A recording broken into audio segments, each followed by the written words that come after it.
Bienvenue dans Sport Business, l'émission qui décrypte au cœur des compétitions internationales les enjeux financiers et stratégiques qui redessinent les sports.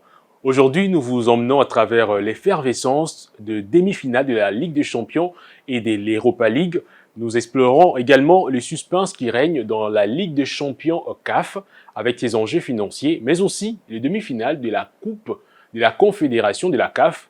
Bien évidemment, nous parlerons du sport au niveau national, en particulier du football en RDC, avec un invité sur ces plateaux. Restez avec nous pour tout découvrir.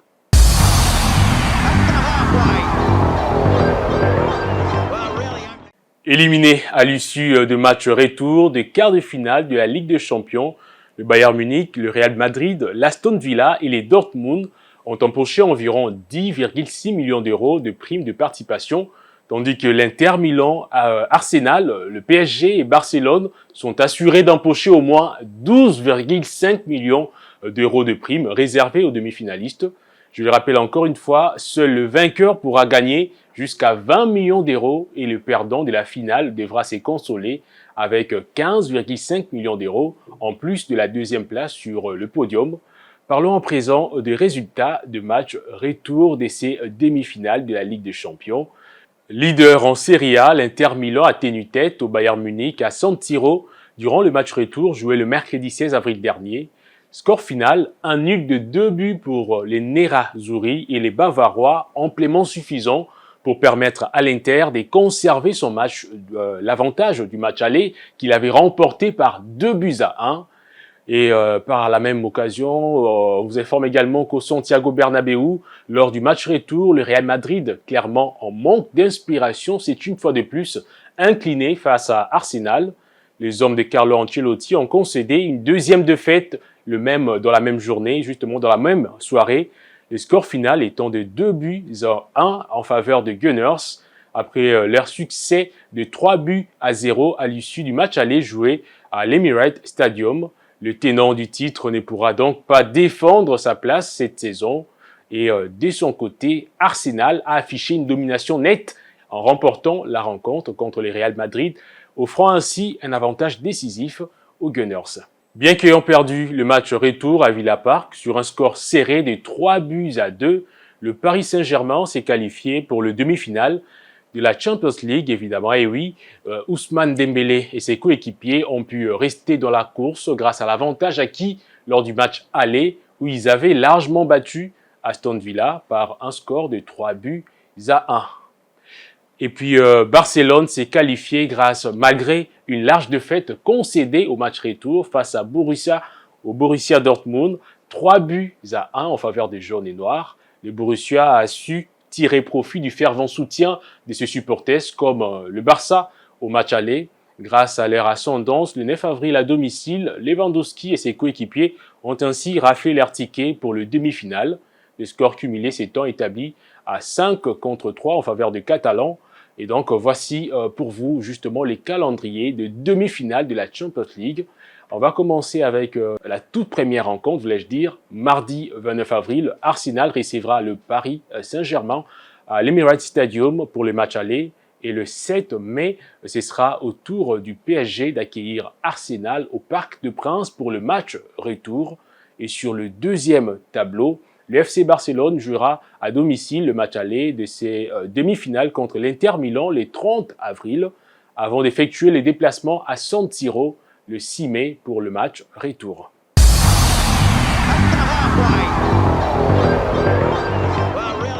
Quittons la Ligue des Champions, direction l'Europa League, où la Lazio et l'Eintracht Francfort, le Glasgow ainsi que Rangers et Lyon ont été éliminés lors des quarts de finale de la compétition, bénéficiant chacun d'une prime d'environ 1,8 million d'euros, tandis que Bodo Glimt, Tottenham, Athletic Bilbao et Manchester United se sont d'ores et déjà assurés chacun la prime de 2,8 millions réservée aux demi-finalistes. Quant au vainqueur de la compétition, il pourra répartir avec une somme de 4,6 millions d'euros en plus du trophée, tandis que le finaliste, c'est-à-dire celui qui aura perdu la finale, empochera 2,8 millions d'euros. Jetons un coup d'œil aux résultats du match retour de ces quarts de finale. Jouant à domicile, la Lazio a écrasé Bodo Glimt par 3-1 Hélas, la défaite par 2-0 concédée lors du match aller a joué en défaveur du club italien, condamnant ainsi la Lazio à l'élimination de la compétition. S'appuyant sur le fait de surprise, Tottenham a eu un léger avantage face à l'Eintracht Francfort, remportant le match 1-0 après un match nul à domicile. Ainsi, les Spurs ont mis fin au suspense et décroché leur ticket pour le demi-finale. Tout comme Tottenham, l'Athletic Bilbao a remporté également le match retour, l'opposant aux Glasgow Rangers, le score final étant de 2-0 en faveur de Bilbao. Une victoire à domicile largement bénéfique pour le club après un match nul lors du match aller. Et dans un autre tableau, le duel entre Manchester United et l'Olympique lyonnais s'est soldé par une victoire des Red Devils lors des prolongations, 5 buts en faveur du club anglais contre 4 pour le club français. Après un match aller équilibré de 2 buts partout, l'OL, qui n'a pas démérité, voit ainsi sa course brutalement stoppée à cette étape de la compétition.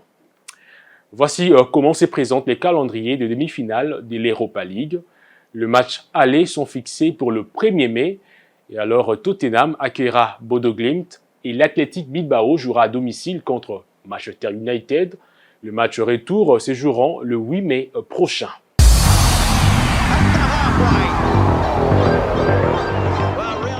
Dans un autre registre, à la Ligue des champions de la CAF, le suspense reste total.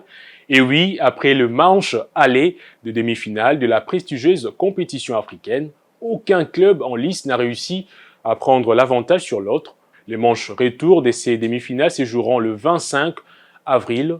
À ces stades de la compétition, les clubs qui ne parviendront pas à accéder à la finale recevront chacun une récompense de 1,2 million de dollars américains, tandis que le vainqueur se verra attribuer une prime de 2 millions de dollars. Quant au perdant de la finale, il répartira avec une somme de 1,5 million de dollars.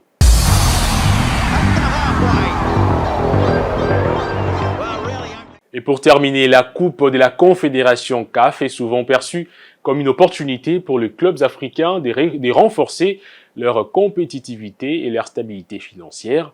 Les primes attribuées aux équipes demi-finalistes sont essentiellement pour les développements. Cette année, le demi-finale oppose la Renaissance Berkane du Maroc contre le club sportif constantinois de l'Algérie et Simba FC de la Tanzanie contre Stellenbosch FC de l'Afrique du Sud. Voici donc les résultats des manches allées de demi-finale de la Coupe de la Confédération CAF, jouée le 20 avril dernier. Simba s'est imposé devant Stellenbosch par un score de 1-0, tandis que la Renaissance Berkane a écrasé le club sportif constantinois par un score fleuve de 4-0. Et les manches retour sont donc prévues pour le 27 avril et la finale s'y tiendra au mois de mai de cette année avec des dotations financières revues à la hausse pour encourager la compétitivité. En effet, les clubs demi-finalistes recevront chacun 800 000 dollars, tandis que le vainqueur de la compétition empochera 2 millions de dollars américains contre 1,2 million pour le finaliste. Ces montants, bien que moins élevés que ceux de la Ligue des champions de la CAF, restent cruciaux pour le club en quête de stabilité et des reconnaissances continentales.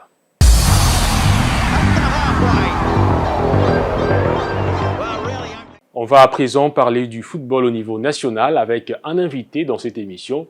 Vous allez les découvrir juste après cette transition. C'est parti.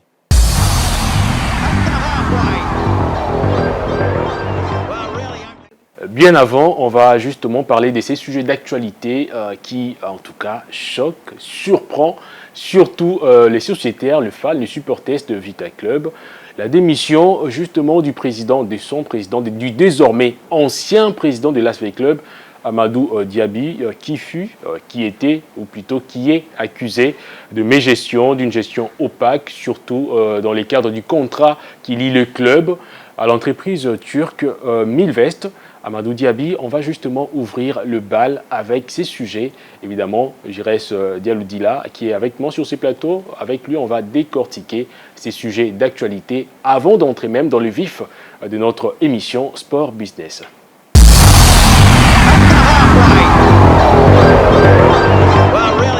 Alors, Giresse Dialoudila, la démission d'Amadou Diaby de la tête de l'As Vita Club, le club du Congo. En tout cas, il serait accusé d'une gestion opaque, surtout d'une gestion opaque par rapport au contrat qui lie le club à l'entreprise turque, son sponsor évidemment, l'entreprise turque Milvest.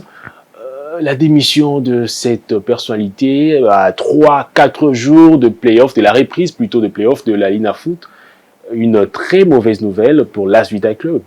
Une très mauvaise nouvelle qui tombe à un très mauvais moment. Le départ de l'entraîneur Youssouf Dabo qui est parti. Il y a Amadou Diaby, le président, qui vient de démissionner le samedi passé. Le vendredi soir, et voilà. Il a fait une communiqué samedi matin. Il est passé dans des antennes et là, je vous dis, la chronique sportive du pays s'attarde longuement sur cette démission qui tombe très mal. Et récemment, il y a l'Assemblée générale qui vient d'être fait et on a placé à la tête en intérim le président Flori Mapamboli qui est venu d'abord pour en intérim en attendant qu'on puisse aujourd'hui même le lundi l'assemblée extraordinaire de l'ASV Club qu'on puisse désigner le nouveau s'il faut maintenir Flori Mapamboli en attendant qu'on puisse passer à d'autres séances. On va essayer de voir, mais son arrivée posait déjà des problèmes. Son arrivée déjà posé des problèmes. J'étais dans la salle et il y a eu des mécontentements, il y a eu des doutes, il y a eu plein de choses qui se sont passées et nous, étant qu'analystes, nous avons résumé ça en disant ça va être un peu compliqué pour que cet homme puisse bien gérer cette équipe. C'était lui le problème ou bien c'était... Bon, le problème de l'ASV Club ne date pas d'aujourd'hui. Le président qui a fait à peu près 13 ans à sa tête donc de l'ASV Club, c'est le président Amissi Tango Fort, dit Tango Fort.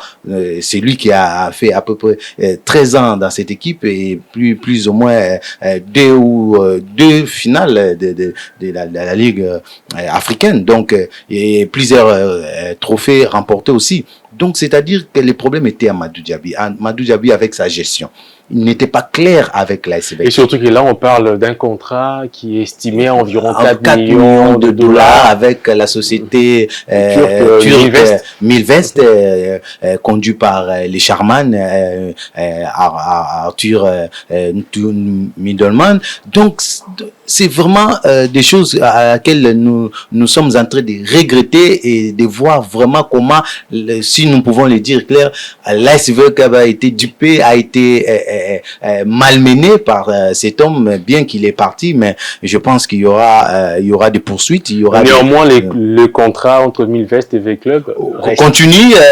Dès son départ, on nous signale qu'il y a la société qui a annoncé par la voix de son secrétaire en disant que la société Milvest va continuer avec les partenariats avec l'ASV Club. Donc, c'est-à-dire que le problème n'était pas les contrats avec la société turque, c'était les contrats et le pourparlers qu'il y avait avec Messi Amadou Diaby et la société Milvest.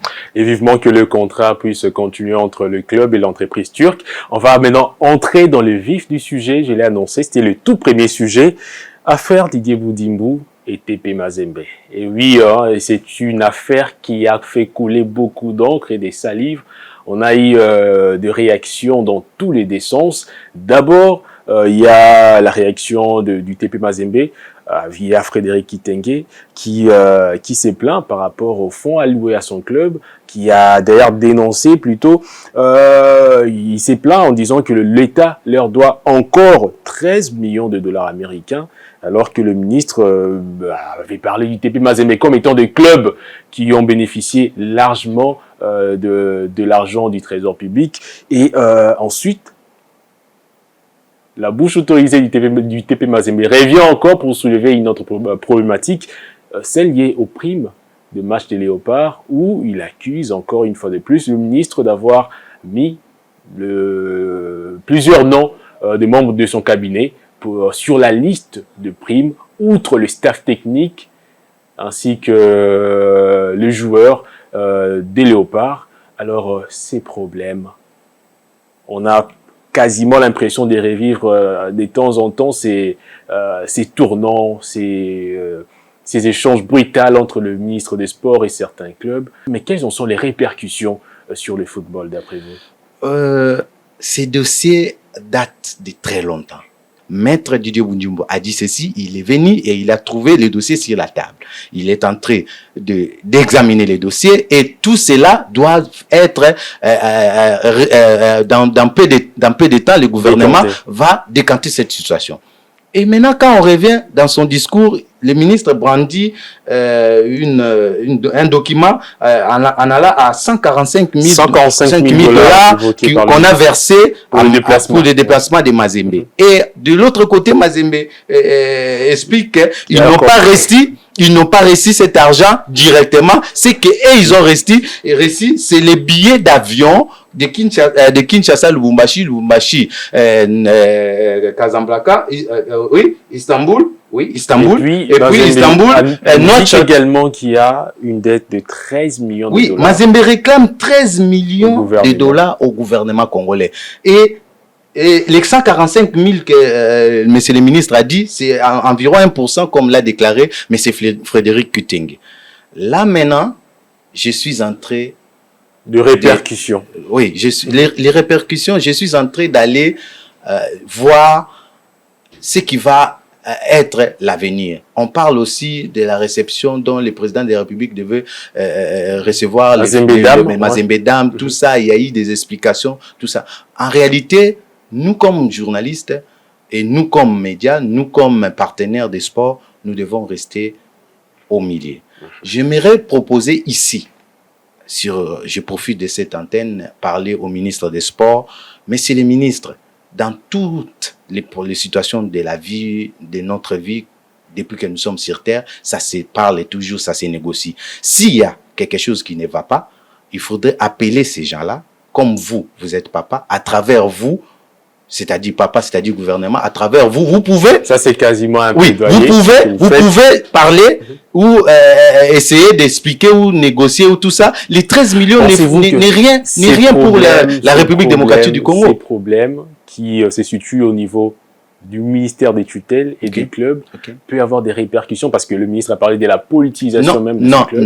Non. Moi, je n'aimerais pas qu'il puisse avoir de la politique dans cette histoire parce que le sport est apolitique. Car le sport reste apolitique. Exact. Et on va justement parler de la gestion plutôt de la reprise de play-off et par ricochet parler de la gestion de la Lina Foot, qui a quand même souffert pendant un bon moment. Alors, quand on parle des défis logistiques, là on voit directement les reports de matchs qui ont été annoncés récemment par la FECOFA, mais aussi on a vu lors de la rencontre The Club et les Aigles du Congo, suite à un problème d'éclairage au stade Tata Raphaël, le match a dû être reporté ou reconduit plutôt pour se terminer au lendemain.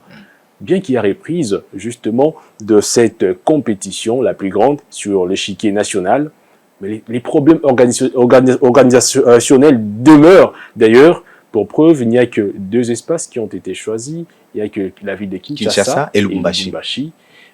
C'est les problèmes, le défi logistique, organisationnel qui gangrène notre championnat national. Comment y remédier? L'INAFOOT a fait preuve de beaucoup de soucis par rapport à son organisation dans le passé, mais du moins c'est l'année 2024-2025, on a quand même vu cette hausse du niveau du football d'abord sur les terrains, et il y a aussi eu des améliorations par rapport à la gestion. Vous parlez d'une hausse, mais les équipes de la RDC, Maniema Union et TP Mazembe ont été éjectées de la Ligue des Champions de la CAF. Oui, parce qu'ils ont subi cette difficulté des années passées. Et les répercussions, ça les a rattrapés parce que l'année passée, il y a eu beaucoup d'interruptions, comme vous venez de le dire. Il y a eu beaucoup des arrêts où les championnats ne se jouaient pas. Non parce que le pays est agressé, non parce qu'il y a pas d'avion. Il y a pas, le déplacement, surtout le vol domestique, ça pose un sérieux problème. C'est pour cela, on revient à la play-off où on a choisi des sites, Lubumbashi et Kinshasa, pour faire jouer les playoffs. Là maintenant, on est à ce qu'on appelle la jurisprudence. Pourquoi? Parce que d'abord, le problème des déplacements, les flux aériens en République démocratique du Congo posent toujours problème. On peut vous dire, vous allez voyager à 15h, mais vous faites le voyage à 17h. Mais c'est sur le même problème qui reviennent quasiment chaque saison. C'est sur le même plainte, encore et encore et encore. Maniema Union s'est plaint. On est d'accord, ils sont revendiquer leurs droits de ne pas jouer à Maniema. Tanganyika c'est plein, il y a une autre club entre Simba de Colosus, si je me trompe pas, Sangabalende, tout ça, oui, qui se sont plaints par rapport à les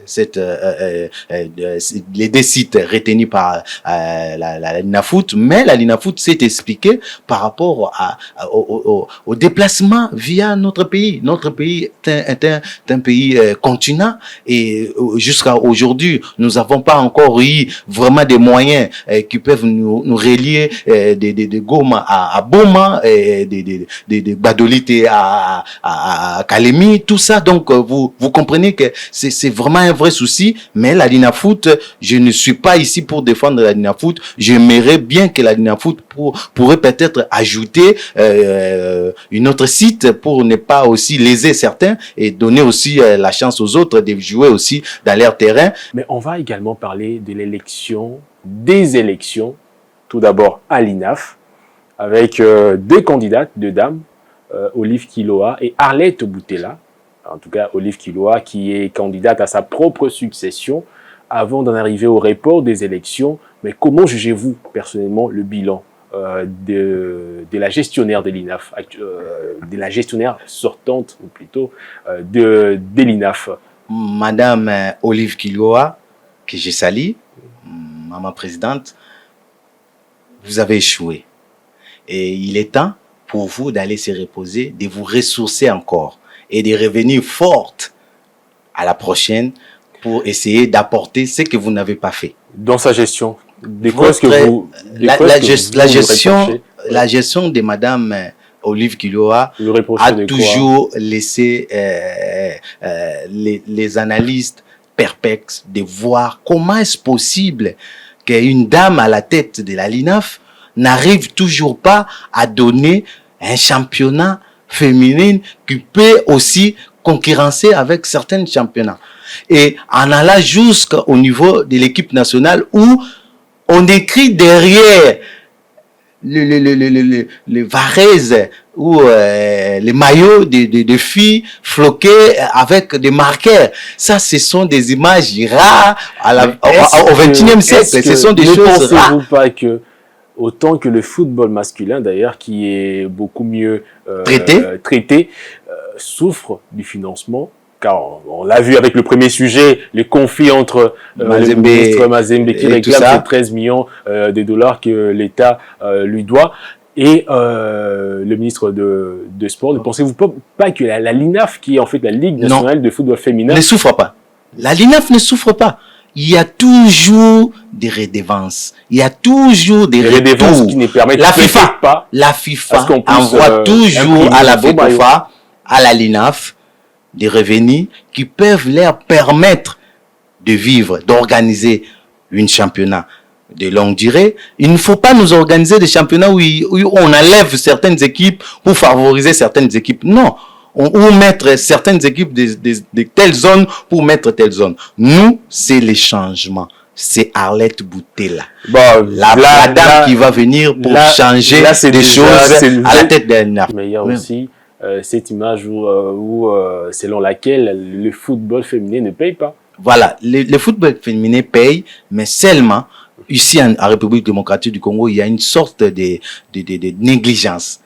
par rapport aux autorités. Nous ne voyons pas, surtout aux côtés du gouvernement, nous ne voyons pas vraiment l'influence. Imaginez-vous que si les I-20, les I-17, les I-20, les I-21, des femmes jouaient et qu'il y a, par exemple, les ministres des Sports, Maître Didier Boudjimbo, à chaque match qu'il est là pour soutenir ces enfants-là. Imaginez-vous, comme le fait le président de la République, M. Félix Tshisekedi, arriver au stade pour voir ces enfants-là. Vous savez à quelle motivation, à quelle image, il y aura quel suscitement de voir ce championnat d'avancer. Donc, nous sommes contents de voir que les élections, peu importe les temps qu'ils vont prendre, je demande seulement à la FECOFA que la FIFA est saisie, la CAF est saisie, et il faudrait vraiment accélérer parce que nous voulons aussi voir les élections. Exactement. Alors, j'irai Dialoudi là. Avant de nous séparer, on va cette fois-ci prendre une petite image. On va rentrer vers la régie, prendre cette image qu'on va vous proposer, et puis vous allez juste commenter. Ça sera votre tout dernier exercice, en tout cas le tout dernier exercice à faire. On va juste prendre l'image du jour uniquement. On va avoir ça avec la contribution de la régie.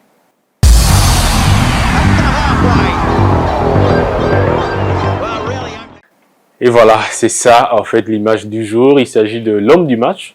Tout récemment, fin mars dernier, lors de la rencontre opposant Saint-Luc de Kananga à Tchipelepele en Ligue 2, évidemment. Voici le prix du meilleur joueur de la rencontre. Il s'appelle, le joueur de Saint-Luc qui s'appelle, l'unique buteur d'ailleurs de la rencontre s'appelle Koukelana, qui a marqué son but à la 50e minute de la rencontre. Le trophée de l'homme du match. Ça m'étonne pas de voir ce genre d'image parce que notre football, c'est ça. Et ils voient que les léopards A prime et les dames, mais il y a le football qui souffre dans son entièreté et il faudrait commencer comme les pyramides levées en bas et monter jusqu'en haut. Mais quand vous négligez en bas, vous négligez la base, ça va poser un très grand problème pour que demain, nous puissions avoir vraiment des vrais compétiteurs. Ça, c'est regrettable. Et cette image, je pense que vient de faire le tour du monde. Et pour moi, c'est vraiment une honte. Et si vous regardez aussi bien, ce n'est pas seulement ça, c'est même les logos de cette Varese, des sponsors. Les maillots, c'est à peu près AS Monaco. Donc, imaginez-vous. Mais courage de l'homme du match. Et on espère que prochainement, ils vont mettre vraiment le moyen en jeu pour que nous puissions éviter ces spectacles désolants. Comme le dit toujours mon ami Daniel Kanlonji, autrement dit Mukulupa, un monsieur très calme et surtout très bon. Et il dit toujours que ça va changer. Espérons que ça va changer, espérons qu'on va mettre en jeu le moyen qu'il faut justement pour rehausser le football à différents niveaux. Exactement. Et on va encore rentrer à la régie, prendre cette petite transition pour libérer notre invité du jour.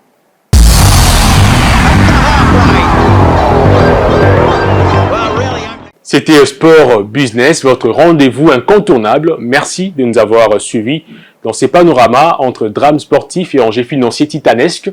Dès notre prochain épisode, nous explorerons d'autres dimensions du business sportif.